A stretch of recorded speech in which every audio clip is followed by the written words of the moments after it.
Hello everyone. So நம்ம previous வீடியோவில் partnership program எப்படி ஜாயின் பண்ணுறது, அந்த மைல்ஸ்டோன் எப்படி நம்ம வந்து கம்ப்ளீட் பண்ணுறதுன்னு பார்த்தோம். அதுக்கு ரிலேட்டடாக உள்ள டீட்டெயில்ஸ்லாம் நான் ஆல்ரெடி ப்ரீவியஸ் வீடியோலேயே கிளியராக எக்ஸ்பிளைன் பண்ணியிருக்கேன். போய் பிளேலிஸ்ட்டில் யூடியூப் மானிட்டைசேஷன் இருக்கும், அதை கிளிக் பண்ணிங்கன்னா அந்த வீடியோ வரும். ஸோ நீங்கள் அதில் போய் செக் பண்ணிக்கோங்க. இப்போ நம்ம நெக்ஸ்ட் ப்ராசஸ், அதாவது நெக்ஸ்ட் மைல்ஸ்டோன் போய் செக் பண்ணலாம். அதோட ப்ராசஸ் எப்படி இருக்குன்னு பார்க்கலாம். ஸோ இந்த ப்ராசஸ் எப்படி இருக்குன்னு பார்த்தீங்கன்னா, உங்களுக்கு 4000 வாட்ச் ஹவர்ஸ் வேணும் 1 இயரில்.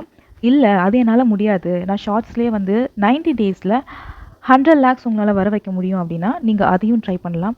இது ரெண்டுத்தில் ஏதாவது ஒன்று ஆன் ஆகணும். இப்போ நீங்கள் இந்த பிக்கில் பார்க்குற மாதிரி ப்ளூ லைன் வந்து ஃபுல் ஆகணும். ஸோ லைன் ஃபுல் ஆகிறது வந்து யாராலையுமே ஸ்க்ரீன்ஷாட் எடுக்க முடியாது. பிகாஸ் அது ஃபுல்லாக ஆன் ஆனோடனே நமக்கு நெக்ஸ்ட் ப்ராசஸ் வந்துடும். அதாவது யூடியூப் மானிட்டைசேஷன் ஏர்ன் ஆகிறதுக்கான அந்த பேஜ் ஓப்பன் ஆகிடும். இப்போ நான் சொன்னது இந்த ஸ்க்ரீனில் தெரியுது, you unlock a new way to earn. கீழே இருக்கிற ஆப்ஷன் கெட் ஸ்டார்ட்னு இருக்கும், அதை கிளிக் பண்ணிங்கன்னா நெக்ஸ்ட் பேஜுக்கு போயிடும். Start your earning journey. அதுக்கு கீழே watch page ad, shorts feed ஆட்னு 2 ஆப்ஷன் இருக்கும். சில பேருக்கு மெம்பர்ஸ், ஷாப்பிங் அதெல்லாம் இருக்கும். நிறைய பேர் அது முன்னாடியே ஆட் பண்ணி வச்சுருப்பீங்க.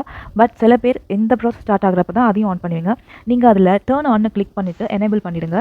அதுக்கப்புறம் நெக்ஸ்ட் பேஜில் இருக்கிற செக் பாக்ஸ் டிக் பண்ணிவிட்டு அக்செப்ட் கொடுத்துட்டு நெக்ஸ்ட் ஸ்க்ரீனில் YouTube automatically select and place ad for each வீடியோன்னு காட்டும்.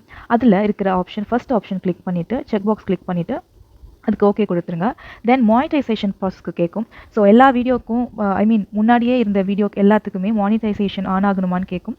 அதுக்கு மானிட்டைஸ் ஆல் வீடியோன்னு கொடுத்துட்டு அவ்வளோதான், அந்த ப்ராசஸ் முடிஞ்சு போச்சு. இதே மாதிரியே ஷார்ட்ஸ் ஃபீட் ஆட்க்கும் ஓப்பன் பண்ணிவிட்டு டர்ன் ஆன் பண்ணிவிட்டு தென் அதில் உள்ள ஃபார்ம் படிச்சுட்டு செக் பாக்ஸ் கிளிக் பண்ணிவிட்டு அக்செப்ட் பண்ணிவிடுங்க. இந்த ப்ராசஸ் அவ்வளோதான். இதோட உங்கள் சேனல் அனலிட்டிக் எஸ்டிமேட் ரெவன்யூ காமிக்க ஸ்டார்ட் ஆகிடும். டாலர்ஸ், ருபீஸ் எதாக இருந்தாலும் அதில் உங்களுக்கு எவ்வளோ மணி ஏர்ன் பண்ணிட்டு இருக்கீங்க அப்படிங்கிறது நெக்ஸ்ட் ப்ராசஸாக வர ஸ்டார்ட் ஆகிடும். இதுக்கப்புறம் உங்களுக்கு இமெயில் வரும். அதில் வெரிஃபிகேஷன், பின், பேங்க் டீட்டெயில்ஸ் மாதிரி ஸ்டெப்ஸ் இருக்கும். எல்லாத்தையுமே உங்களுக்கு இமெயிலில் நோட்டிஃபை பண்ணுவாங்க. ஆனால் இது கொஞ்சம் பெரிய ப்ராசஸ். ஸோ இதை நெக்ஸ்ட் வீடியோவில் நான் கிளியராக எக்ஸ்பிளைன் பண்ணுறேன். ஆல்ரெடி நான் யூடியூப் மானிட்டைசேஷன் பிளேலிஸ்ட்டில் க்ரியேட் பண்ணியிருக்கேன். ஸோ அதில் ஃபுல் ஸ்டெப்பும் இருக்கும், நீங்கள் போய் செக் பண்ணிக்கலாம். நெக்ஸ்ட் வீடியோவில் சந்திப்போம். தேங்க்யூ.